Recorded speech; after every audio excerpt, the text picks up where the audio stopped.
Silakan duduk Bapak Ibu, puji Tuhan, selamat siang, shalom. Salam damai sejahtera di dalam kasih Tuhan Yesus Kristus. Tidak terasa kita memasuki minggu terakhir di bulan Agustus. Saudara jangan lupa catat tanggalnya, kita akan merayakan Natal bersama Happy Family di Grand City seperti biasanya karena kita belum punya gedung yang besar sudah ya. Yaitu tanggal 11 Desember di Grand City. Ya, bintang tamunya sudah kami siapkan, panitia sedang terus mempersiapkan. Saudara yang punya talenta menari, pingin belajar menari juga ya, mungkin belum bisa terlalu bagus, tapi saudara kepingin melayani, silahkan nanti bisa juga ikut audisinya, ada di Warta ya pengumumannya. Nah saudara, minggu ini di bulan Agustus kita masih mendapatkan subtema yaitu Facing the Last Days, ya, menghadapi hari-hari akhir. Kita begitu banyak dengar saudara gejolak-gejolak, bukan hanya bencana alam ya, tetapi degradasi, penurunan, kehancuran moral yang luar biasa. Kemurtatan terjadi mengerikan sekali saudara, tapi itu merupakan tanda-tanda zaman. Demikian juga berita Injil sekarang sedang diberitakan sampai ke ujung bumi. Saya percaya saudara bahwa kedatangan Kristus di atas awan-awan yang sering kita sebut sebagai rapture menjemput setiap umat pilihannya. Sudah bukan yang hanya sekedar percaya biasa-biasa, yang sungguh-sungguh loh saudara ya. Benar-benar saudara untuk boleh berjumpa di udara bersama dengan Kristus. Itu sebabnya hari ini saya ingin membawa satu kebenaran firman dengan tema attitude toward end time. Bagaimana saudara sikap kita menghadapi hari akhir, masa akhir ini. Kita nggak bisa tenang-tenang, biasa-biasa, pasif, suam-suam kuku, apalagi kecewa, tawar ya. Tapi mari kita menyatukan hati kita, benar-benar memiliki satu sikap yang sangat positif, hidup mencari Tuhan dengan segenap hati. Nah, saudara, sebelum kita melihat bagaimana Tuhan menghendaki kita mengambil satu sikap yang benar, terlebih kita melihat sikap manusia pada masa akhir zaman ini seperti apa. Saudara, saya masuk mulai dengan pokok pikiran yang pertama yaitu rebellious. Penuh dengan pemberontakan. Ini sudah dinubuatkan saudara di dalam 2 Timotius pasal 3 ayat 1 sampai 4 dikatakan, ketahuilah bahwa pada hari-hari terakhir akan datang masa yang sukar. Ya, jadi bukan tambah mudah. Kalau saudara berkata, aduh bisnis tambah susah, mendidik anak tambah susah. Ya, saudara, benar inilah masa yang sukar. Manusia akan mencintai dirinya sendiri, lebih individualis, egois, egosentris, dan menjadi hamba uang. Yang jadi tuannya uang, ya, kita diperbudak oleh uang. Bahkan gara-gara uang suami istri bisa bercerai, orang tua dan anak bisa putus hubungan. Saudara-saudara sekalian, gara-gara uang juga ya, orang juga bisa meninggalkan pelayanan, bisa meninggalkan imannya. Mereka akan membual, menyombongkan diri, mereka akan menjadi pemfitnah. Mereka akan berontak terhadap orang tua, tidak tahu berterima kasih, tidak mempedulikan agama, tidak tahu mengasihi, tidak mau berdamai, suka menjelekkan orang, gosip, hoax sekarang terkenal sekali saudara ya, tidak dapat mengekang diri. Ya, saudara, karena gara-gara ditegur, kamu nih salah nih arahnya naik mobil, wah langsung keluarkan langsung keluarkan pistol. Nanti perkara nanti nih ya, apakah mau ditangkap, diurus gimana? Orang tidak dapat mengekang diri. Saudara-saudara sekalian, dikatakan garang tidak suka yang baik, suka mengkhianat, tidak berpikir panjang. Berlagak tahu, lebih menuruti hawa nafsu daripada menuruti Allah. Saudara, kita sedang menyaksikan, mengalami, mulai dari dalam keluarga kita sering melihat bagaimana anak-anak yang memberontak kepada orang tua, melawan orang tua.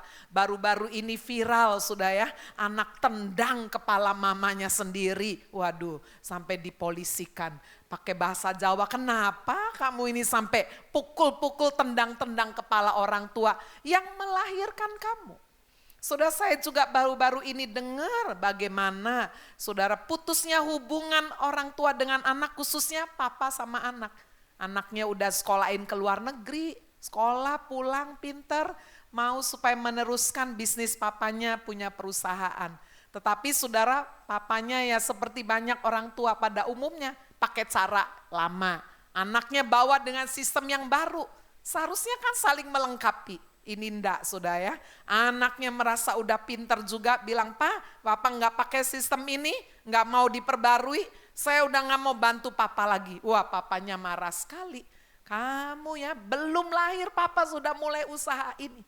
Akhirnya anaknya pun diancam, kalau kamu nggak bantu lagi Papa, mobil, rumah semuanya suruh kembaliin. Wah, ribut besar, istri anak lakinya ini pulang ke Jakarta. Aduh, udah saya nggak mau gegeran dah, pulang bawa anaknya. Saudara-saudara sekalian, rumah tangga ini nyaris hancur. Hanya gara-gara apa saudara? Ya, mungkin anak kalau sikapnya lebih hormat kepada orang tua. Namanya orang tua sudah dia ingin dituakan, dihormati, dihargai. Tapi ini kebenaran firman Tuhan. Saudara-saudara sekalian, rebellious, pemberontakan. Nah, hari ini saya ingin mengangkat saudara satu tokoh atau mungkin satu keturunan ya, yang sungguh pernah mengalami melakukan pemberontakan yang begitu hebat. Namanya adalah Korah. Ya, tapi sudah sebelum saya masuk ini, firman Tuhan mengingatkan kita ya, pemberontakan yang hebat ini. Hari-hari ini kita juga diberikan satu petunjuk referensi bahwa orang-orang akan hidup seperti pada zaman Lot, seperti pada zaman Nuh, makan, minum ya. Wah, sekarang kita sedang lihat marak sekali, kawin, mengawinkan. Tetapi saudara, ketika firman Tuhan memberikan petunjuk itu, masa Lot, di mana sudah dikatakan satu kali malaikat Tuhan diutus memperingati Lot, untuk benar-benar sudah dia bisa lari, meninggalkan Sodom. Tetapi saudara-saudara sekalian, dikatakan malam itu orang laki-laki dari Sodom mulai dari kecil sampai yang dewasa kumpul dan gedor-gedor pintunya Lot, suruh supaya laki-laki itu pada keluar. Malaikat yang datang dalam wujud laki-laki yang ganteng. Mau diapakan? Mau dipakai dalam tanda petik. Dari sinilah muncul kata sodomi. Jadi saudara sekalian, hubungan laki dengan laki itu sudah dari ribuan tahun yang lalu. Dan kenapa firman Tuhan memberi petunjuk masa akhir akan seperti pada zaman Lot? Kita sedang saksikan. Satu demi satu negara-negara yang ada saudara. Negara bagian, semua negara bagian Amerika sudah mensahkan pernikahan satu jenis. Beberapa waktu yang lalu kita dikejutkan dari negara, dari benua Asia, yaitu Taiwan, ya, juga melegalkan sampai anak-anaknya yang laki-laki, saudara sekolah SMP yang harusnya pakai kemeja dan celana pendek, ya, diperkenankan kalau dia memang udah melambai-lambai, maksudnya udah enggak lagi saudara mengakui dirinya sebetulnya sebagai pria, boleh pakai rok. Jadi bayangkan saudara, mau jadi apa ini? Coba kita lihat saudara poster berikut ini, di mana parade dari LGBT ini sudah marak sekali ya. Apakah di Amerika, di Kanada, di Asia juga, di Australia, laki-laki dengan laki-laki jumlahnya tambah hari tambah banyak, mereka udah nggak punya rasa sungkan, rasa malu. Mereka satu komunitas yang begitu kuat sekali hari-hari ini. Bahkan sudah sekalian minggu lalu mengejutkan sekali, seorang hamba Tuhan yang menjadi gembala daripada satu mega church. Mega church berarti jemaatnya bisa lebih dari 10.000 loh ya. Dia juga pernah menulis buku laku 1 juta eksemplar. Saudara-saudara sekalian, dia minggu lalu ikut parade LGBT di Vancouver. Coba kita lihat. Nah ini. Sebelumnya saudara, 1 bulan yang lalu, hamba Tuhan ini menyatakan diri dia divorce dengan istrinya. Dia bercerai padahal udah punya anak 1. Dia berhenti jadi gembala, dia keluar. Dan yang paling mengejutkan, dia berhenti jadi orang Kristen. Wow, saudara, kemurtatan hari-hari ini sungguh-sungguh sedang terjadi di depan kita. Kita bisa tahu alasannya. Kenapa yang dulu dia anti LGBT, bukunya itu menyarankan anak-anak muda untuk hidup kudus, ya, berpasangan yang benar. Tapi saudara, dia minta maaf kepada kaum LGBT dan minggu lalu dia ada di dalam parade LGBT di Vancouver. Sehingga kita udah bisa jelas lihat saudara bagaimana arahnya benar-benar sudah berubah 180 derajat. Mengerikan sekali jika kita tidak benar-benar sudah memaintain, memelihara iman kita. Tidak pandang bulu mau pendeta. Minggu yang lalu kita mendengar berita seorang worship leader dari mega church di Australia. Penulis lagu-lagu rohani sudah 16 tahun. Dia juga terang-terangan menyatakan bahwa dia berhenti dari iman Kristen. Saudara-saudara sekalian, kemurtatan sebagai salah satu pemberontakan, tanda masa akhir benar-benar sedang ada di depan kita. Nah, hari ini saya mengangkat satu orang yang bernama Korah. Coba kita lihat sudah bagaimana pemberontakannya di dalam kehidupan pemerintahan Musa yang dipilih oleh Tuhan. Bilangan 16 ayat 1 sampai dengan 2. Korah bin Yishar bin Kehat bin Lewi. Ya, kalau dari kata Lewi kita udah tahu bahwa ini adalah suku, salah satu dari 12 suku bangsa Israel yang dipilih untuk melayani Tuhan. Ya, jadi ini udah keturunan pelayan Tuhan. Bin Lewi beserta Datan dan Abiram anak-anak Eliab dan On bin Pelet, ketiganya orang Ruben, mengajak orang-orang untuk memberontak melawan Musa. Beserta 250 orang Israel, pemimpin umat itu, yaitu orang-orang yang dipilih oleh rapat, semuanya orang-orang yang kenamaan. Wow, saudara, Korah, Datan, Abiram mengajak 250 orang pemimpin untuk memberontak. Mengerikan sekali. Dan orang-orang ini bukan cuma orang-orang biasa, bukan hanya pemimpin, tapi dikatakan orang-orang kenamaan. Orang-orang punya jabatan ini di dalam pelayanan. Sudah, jika tidak hati-hati, gereja bisa terpecah belah dengan masuknya orang-orang yang punya roh pemberontakan seperti ini. Apa tuduhan saudara yang dilakukan oleh Korah? Tuduhannya adalah menuduh Musa sebagai pemimpin ini sombong. Apakah Tuhan itu cuma bicara lewat Musa aja ya? Kita juga kan orang-orang kudus, kira-kira begitu. Nanti saudara bisa baca itu di ayat 3, ayat 13 ya. Mereka berkumpul mengerumuni Musa dan Harun serta berkata, sekarang cukuplah. Bukankah segenap umat ini juga adalah orang kudus? Tuhan ada di tengah-tengah mereka. Mengapa kamu meninggi-ninggikan diri di atas jemaah Tuhan? Wah ya, jadi menuduh Musa ini sombong, mengangkat dirinya, menghakimi bahwa Musa ini sudah gagal di dalam kepemimpinannya. Mana itu negeri yang penuh dengan susu dan madu? Mana? Buktinya enggak ada. Kalau saudara baca di ayat 14, sungguh engkau tidak membawa kami ke negeri yang berlimpah-limpah susu dan madunya, ataupun memberi kepada kami ladang-ladang kebun-kebun anggur sebagai milik pusaka. Masakan engkau dapat mengelabui mata orang-orang ini? Kami enggak mau datang. Wah, berontak. Disuruh datang, bersekutu, berfellowship. Enggak, aku enggak mau datang, mau apa? Wah, rupanya Pemberontakan bukan cuma zaman sekarang loh. Kita bisa lihat ini. Saudara-saudara sekalian, ada di dalam Bani Korah, Datan, Abiram yang berhasil memprovokasi. Ayolah kita datang. Ayolah kita doa. Ayolah kita bicara. Enggak mau datang. Wah. Saudara, ini juga menjadi pergumulan pelayan-pelayan gembala-gembala hari-hari ini. Ya, apalagi punya pelayan-pelayannya volunteer, enggak dibayar, sukarela. Ayolah datang, enggak.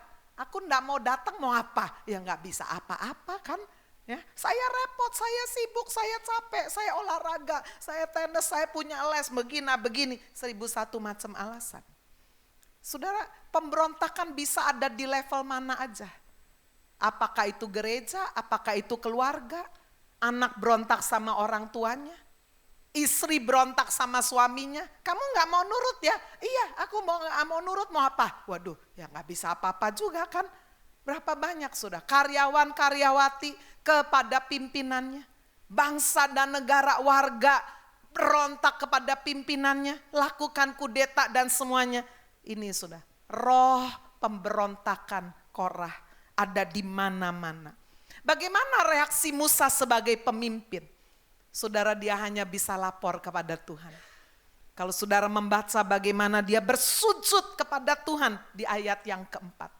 Bangsa ini gak mau mengerti, terus memprovokasi Musa.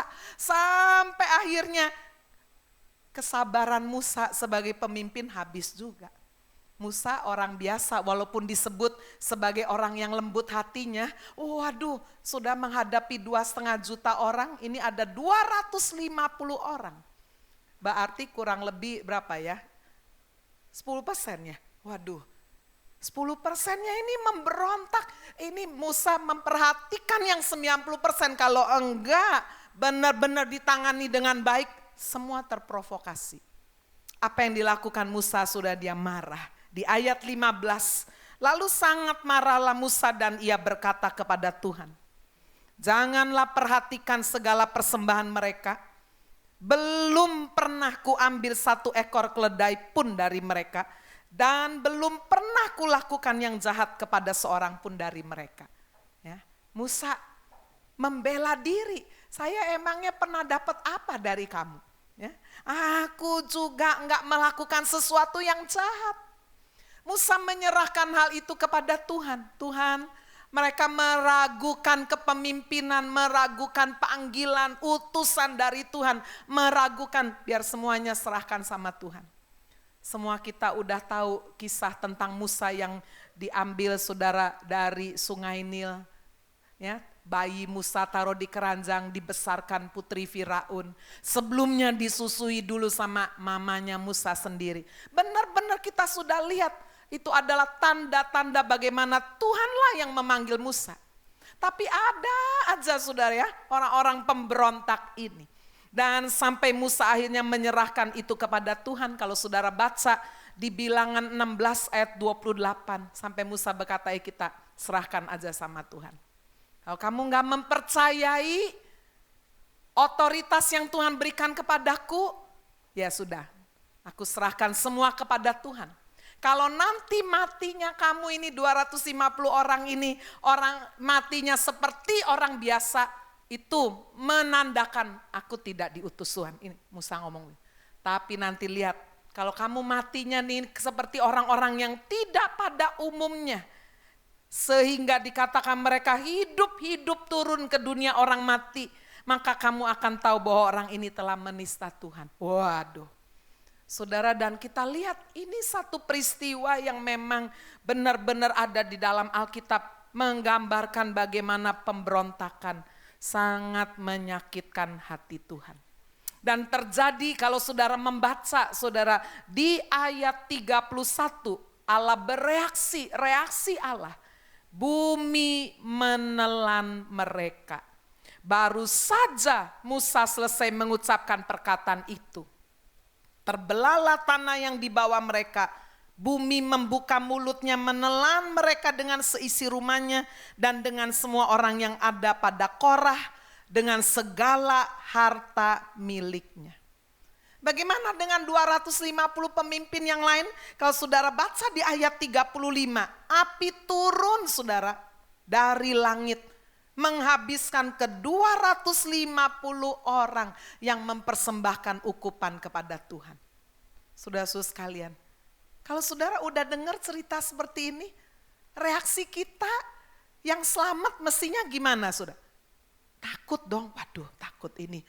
Tapi apakah reaksi bangsa Israel takut? Tidak loh saudara. Itu sebabnya tidak heran disebut bangsa ini bangsa yang degil. Bangsa yang keras kepala. Saudara membaca ini bagaimana reaksi bangsa Israel di ayat 41.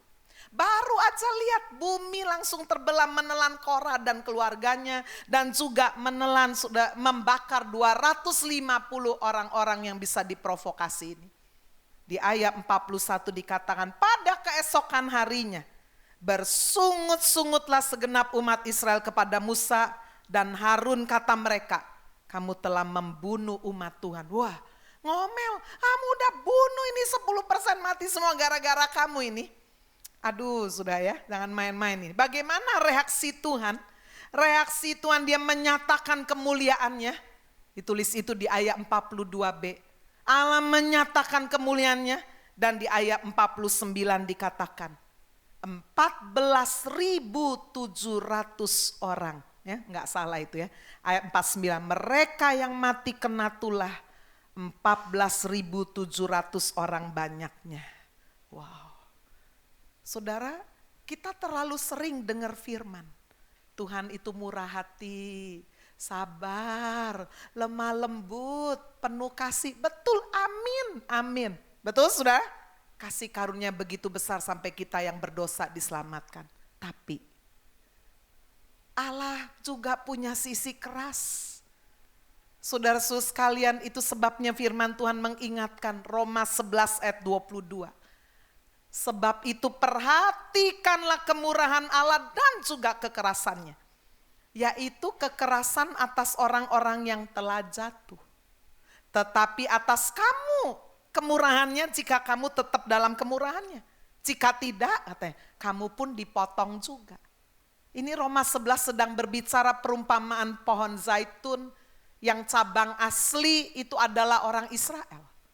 Orang Israel yang sombong, memberontak, dipotong. Masuklah kita orang-orang bukan Yahudi dicangkokkan. Tapi Tuhan kasih peringatan. Kamu yang sudah dicangkokkan, perhatikan jangan cuma kemurahan Tuhan, Tuhan juga punya kekerasan. Supaya apa? Supaya jangan ketika pemberontakan kita naik terus kamu dipotong juga.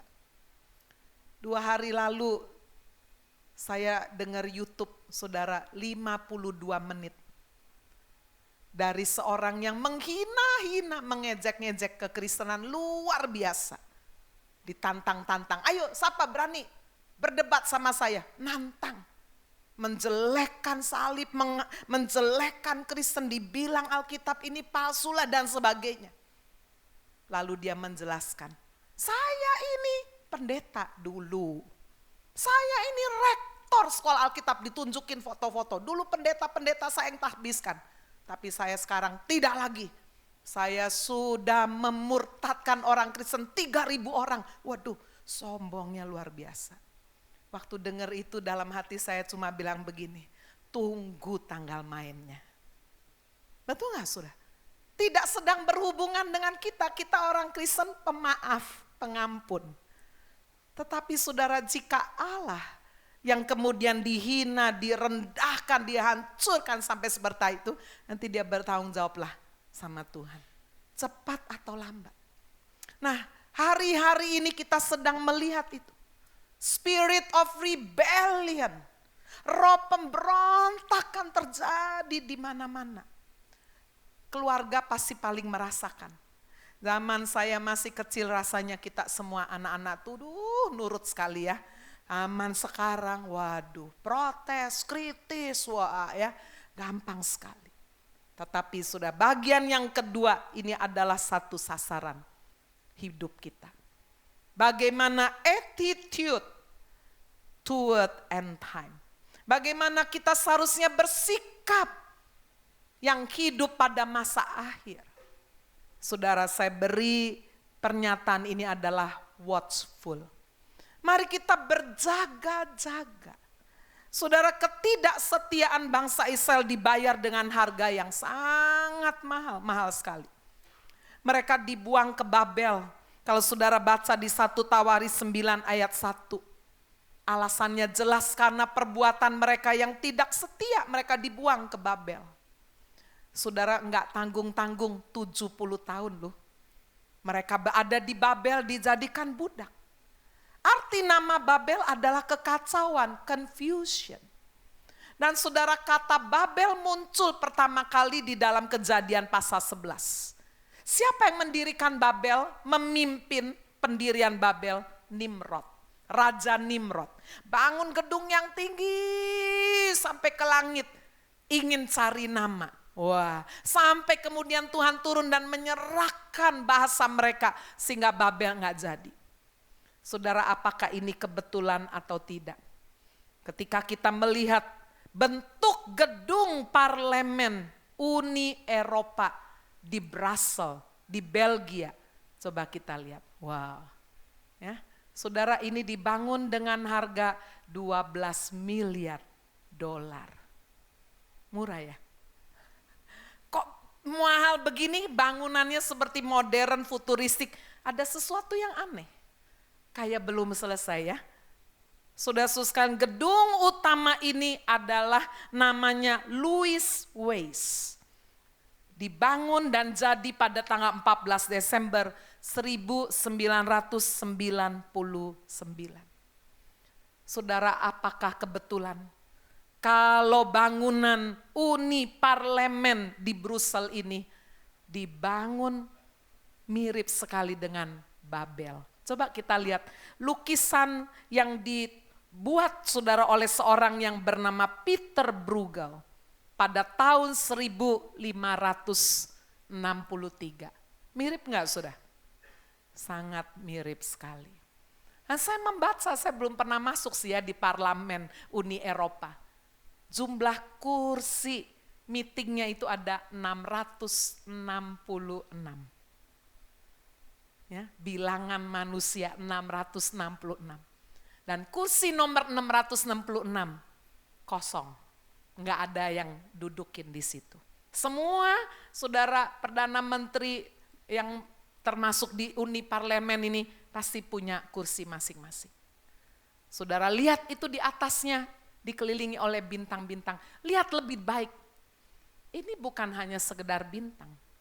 Ini adalah satu lambang Baphomet, ya, kepala kambing. Ya. Jadi sudah kalau lihat ini lambangnya bentuk pentagram, lambangnya setan, saudara. Ya, kepala kambing Baphomet.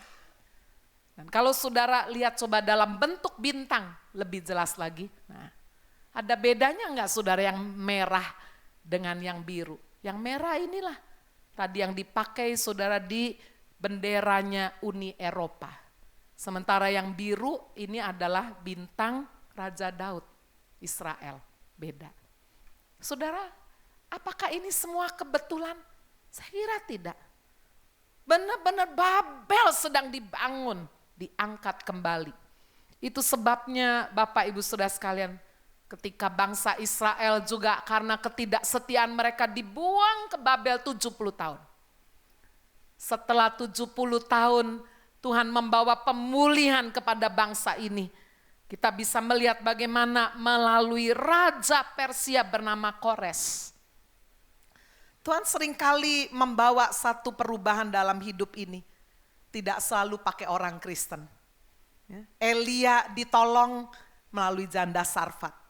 Melalui apa saudara? Burung gagak kasih dia makan roti berlapis daging. Bagaimana bangsa ini mengalami pemulihan, dibawa kembali. Pulang ke Yerusalem, membangun lagi bait Allah melalui Raja Kores. Saya nggak usah baca, nanti saudara lihat itu ya. Di Esra pasal 1 ayat 1 sampai 3. Nah hari ini saya akan masuk kepada puncaknya. Di antara saudara bangsa-bangsa yang pulang ke Yerusalem membangun bait Allah. Tuhan memilih orang-orang yang menjaga pintu bait Allah. Dan mengherankan sekali. Ada nama yang sangat lekat yang tadi kita udah baca di Bilangan pasal 16. Mari kita lihat itu dalam 1 Tawarikh pasal 9 ayat 17. Penunggu-penunggu pintu gerbang ialah Salum. Ya, saudara garis bawah ini nama Salum. Akub, Talmon dan Ahiman dengan sanak saudara mereka. Salum ialah apa? Kepala dari semua penunggu pintu gerbang. Ayat 19. Salum bin Kore bin Ebiasaf bin siapa? Korah. Dan saudara-saudara sepuaknya, yakni orang-orang Korah, mempunyai tugas jabatan sebagai penjaga-penjaga ambang pintu kemah, seperti bapak-bapak mereka bertugas di perkemahan Tuhan sebagai penjaga-penjaga pintu masuk. Pemberontak menjadi pelayan. Amin. Wow, saya waktu ketemu ini saya berkata, Tuhan, gak ada yang mustahil. Orang yang tadinya berjiwa pemberontak jahat, Tuhan bisa ubahkan. Saya yakin saudara ada anak Korah, keturunan Korah yang berhasil selamat ini. Kalau cerita lihat dari itu. Nah mereka tidak bisa lupa melihat bagaimana saudara papa mereka, keluarga mereka hancur semuanya. Ditelan oleh bumi hidup-hidup. Ketika mereka saudara ada yang di-preserve, ada yang hidup. Mereka benar-benar sudah memiliki satu jalan hidup yang berubah 180 derajat. Luar biasa. Kalau saudara membaca dari Mazmur pasal 42, itu ditulis saudara oleh Bani Korah. Mazmur 42, kerinduan kepada Allah. Mazmur 43, 44, 45, semua ditulis Bani Korah. Ini Korah yang sama, yang memberontak sudah di Bilangan pasal 16. Dan bagaimana attitude mereka, saudara sekalian, di dalam kehidupan yang baru sebagai pelayan, penjaga-penjaga pintu bait Allah. Yang pertama kita bisa lihat attitude mereka adalah setia. Sudah bisa baca itu di dalam 1 Tawarikh 9 ayat 18. Sampai sekarang mereka ada di pintu gerbang raja di sebelah timur. Kata sampai sekarang menggambarkan setia. Amin. Saudara coba ingat berapa banyak orang sampai sekarang masih tetap rajin ibadah. Atau aduh udah gak tahu kemana ya. Sampai sekarang melayani. Sampai sekarang tetap membangun rumah tangga dengan suami yang sama, istri yang sama. Atau udah ganti-ganti. Sampai sekarang menggambarkan apa? Kesetiaan. Attitude yang kedua, saudara Bani Korah, keturunan Korah yang menjadi penunggu pintu ini. Mereka mengikuti teladan yang benar. Mereka tidak lagi mau sudah seperti kakek nenek moyang mereka. Mereka mau belajar seperti bapak-bapak mereka yang menjadi teladan, mereka ikuti itu. Mengapa sudah? Karena mereka tahu mereka diberi kesempatan untuk boleh melayani Tuhan. Mereka dipilih. Kalau saudara membaca di ayat 22, mereka semuanya yang terpilih menjadi penunggu ambang pintu, ada 212 orang dipilih. Saudara harus bersyukur kita dipilih untuk diselamatkan. Kita dipilih saudara untuk bisa melayani Tuhan. Saya berdiri bukan karena saya lebih hidup benar, lebih pintar. Tidak, dipilih. Amin saudara. We are chosen.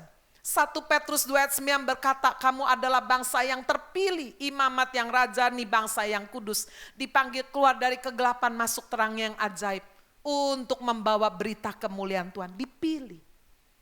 Dan bagaimana attitude daripada Bani Korah ini melayani pintu-pintu gerbang ini. Mereka melakukannya di dalam pelayanan tim. Mereka tidak sendiri-sendiri, tim. Coba kita lihat ayat 24. Ke arah 4 mata angin ditempatkan penunggu-penunggu pintu gerbang. Yakni ke arah timur, barat, utara, selatan. Saudara-saudara mereka yang tinggal di desa-desa mereka pada waktu-waktu tertentu harus masuk selama 7 hari untuk bekerja bersama-sama mereka. Tim. Saya dan Bapak tidak bisa memajukan, mengembangkan gereja, sekolah, ada STT sendiri. Enggak bisa. Kami perlu tim. Timur, barat, utara, selatan. Dalam hidup ini sudah enggak bisa sukses sendiri, enggak bisa. Bisa kuat sendiri, enggak bisa. Saudara lihat setiap atlet, pemain golf, sepak bola, apa aja dah. Pasti punya pelatih. Betul enggak? Saya ingin tanya yang main golf sama pelatihnya pinter siapa? Hah? Pinter siapa? Pasti pinter yang main. Kalau dia lebih pinter yang main, kenapa tetap perlu pelatih? Tetap perlu coach? Karena saudara, dalam hidup ini kita selalu punya yang disebut blank spot. Ada bagian yang kita nggak tahu, ada titik lemah. Saudara aja kalau naik mobil nggak bisa mengendalikan semua ke spion ya. Kita harus tengok ada blank spot. Saudaranya Pak Hani tabrakan karena nggak lihat blank spot. Waduh iya saya nggak tengok, cuma lihat spion, oh aman, wah tabrak. Saudara, apa artinya kita perlu tim? Kita perlu komunitas. Kita perlu bersama-sama saling menguatkan. Amin, saudara. Firman Tuhan berkata tidak baik manusia itu seorang diri saja. Aku perlu menjadikan penolong. Sepadan dengan dia. Saudara yang sudah punya keluarga, saudara harus punya teman, komunitas yang rohani. Sebab jika tidak hari-hari ini gampang sekali kita masuk ke pergaulan yang buruk. Udah habis dah, bablas. Tahun ini sudah gereja Happy Family mau mengembangkan, menggalakkan family cell. Supaya Pak tujuannya ini, saudara ada satu tim. Saudara bisa bersama-sama menguatkan. Yang Bu saya mah udah kuat nggak perlu. Oh ya kalau saudara udah kuat datang menguatkan. Oh saya lemah, yang lemah dikuatkan. Saudara kuat hari ini, apa bisa kuat terus? Kalau kita bisa kuat terus kenapa ada cerita? Hamba Tuhan yang sudah 20 tahun melayani jemaat 10.000. Kok bisa bukan cuma bercerai keluar dari gereja, berhenti tuh jadi Kristen. Kenapa saudara? Waktu ditelusuri, dia nggak punya komunitas. Dia nggak ada networking, bonding, mentor. Wow, perlu sekali masa-masa akhir. Saya mendorong, menghimbau semua pelayan, semua jemaat. So harus punya satu komunitas yang kuat. Ikut sudah dalam family cell. Supaya apa? Benar-benar masa akhir kita bisa menjadi penjaga-penjaga pintu. Nanti saya akan masuk pada aplikasi bagian terakhir. Dan saudara, attitude yang lain kita bisa lihat di ayat 26 yaitu dipercaya. Kalau baca bahasa Indonesia enggak terlalu jelas ya. Sedang keempat kepala penunggu pintu gerbang memegang jabatan tetap. Tapi kalau baca bahasa Hebrew, bahasa aslinya, saudara kata menjadi memegang jabatan tetap, itu memakai kata emunah. Artinya apa? Memegang jabatan yang dipercaya. Trustable, bahasa Inggris menerjemahkan itu. Memegang jabatan karena dia trusted, dipercaya. Mengapa sudah dipercaya? Di ayat 27 dijelaskan. Mereka bermalam di sekitar rumah Allah itu sebab mereka bertanggung jawab atas penjagaan dan harus membuka pintu setiap pagi. Responsible. Amin saudara. Tanggung jawab. Bertanggung jawab. Inilah attitude, sikap-sikap yang harus kita ambil di masa akhir ini. Setia, ikut teladan yang benar. Kita bersyukur karena kita ini chosen, dipilih, tidak menyia-nyiakan anugerah Tuhan. Kita mau masuk dalam pelayanan tim, kita berkomunitas. Kita juga mau menjadi orang-orang yang dapat dipercaya dan penuh tanggung jawab. Sekarang bagian yang terakhir, aplikasi. Apa sih saudara dalam hidup ini yang harus dijaga? Mengapa sih pintu-pintu gerbang, bahkan ada yang disebut Salum ini menjadi kepala, menjaga pintu gerbang raja. Artinya ada raja di sana, siapa yang mau ketemu raja harus lewat penjaga pintu ini. Kalau nggak bisa dipercaya, bisa disogok, waduh asal kasih uang bisa masuk ketemu raja. Apa sudah aplikasinya penjaga pintu ini? Apa sih yang paling berharga dalam hidup ini yang saudara harus jaga? Itulah hati kita. Amin, saudara. Jagalah hatimu dengan segala kewaspadaan. Dari situ terpancar kehidupan. Dulu belum menikah baik luar biasa. Loh, udah menikah dapat suami kaya, kok jadi berubah begini? Jadi sombong kayak begini, jadi matre kayak begini. Dulu lu sederhana enggak gini. Ini orang bisa berubah. Makanya hati itu harus dijaga. Ya, hamba Tuhan enggak jaga juga sama. Waduh dulu rendah hati, waduh sekarang enggak jaga hati. Yang kedua yang harus dijaga adalah iman. Iman dan hati nurani ini yang harus murni. Kata 1 Timotius 1 ayat 18 sampai 19. Kalau Yesus datang dia bertanya, adakah iman di atas muka bumi ini? Iman itu datangnya tidak otomatis, iman itu datangnya dari pendengaran akan firman. Masihkah anak-anak Tuhan, pelayan-pelayan Tuhan membaca Alkitab tiap hari? Karena dari situ saudara iman muncul. Tapi kalau tiap hari saudara gadget terus, bukannya YouTube-nya pornografi, waduh udah cerita lain ini. Ya, bukan iman yang masuk. Nggak tahu saudara, mungkin imun kali ya.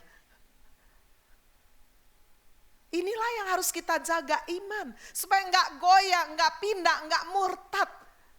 Hari-hari ini ngeri sekali. Apalagi dengan ajaran-ajaran sesat yang luar biasa dipelintir-pelintir kayak begitu. Waduh, orang sudah gampang sekali untuk pindah dari iman yang benar. Dan yang terakhir, apa yang harus kita jaga? Jam-jam doa kita. Bukankah Yesus memberikan nasihat kepada murid-muridnya Matius 26 ayat 41? Roh itu nurut, tapi daging itu loh lemah. Apakah sudah masih berdoa? Di gereja ini ada doa puasa hari Sabtu, datang sudah. Menyembah Tuhan. Ada menara doa. Saya juga menjaga menara, saya berdoa di dalamnya. Ada doa semalam suntuk kemarin, puji Tuhan doa semalam suntuk lebih banyak dari biasanya. Banyak. Orang berdoa semalam-malaman. Yesus berdoa semalam-malam. Ngantuk bu, aduh capek bu. Wah, sibuk bu. Dan banyak sih saudara kalau alasan itu. Tapi kalau saudara melihat ini sebagai satu prioritas. Sebagai hal yang penting membangun iman kita, membangun rohani kita. Kita mau belajar. Berjaga-jaga dan berdoa. Apa sih pelayanan yang paling penting? Orang bisa berhenti khotbah, mungkin karena udah tua dan sebagainya, udah lemah. Mungkin udah gak bisa besuk-besuk lagi. Apa sih pelayanan yang bisa terus kita lakukan? Dan terpenting, karena ketemu Tuhan terus. Berdoa. Amin. Berdoa.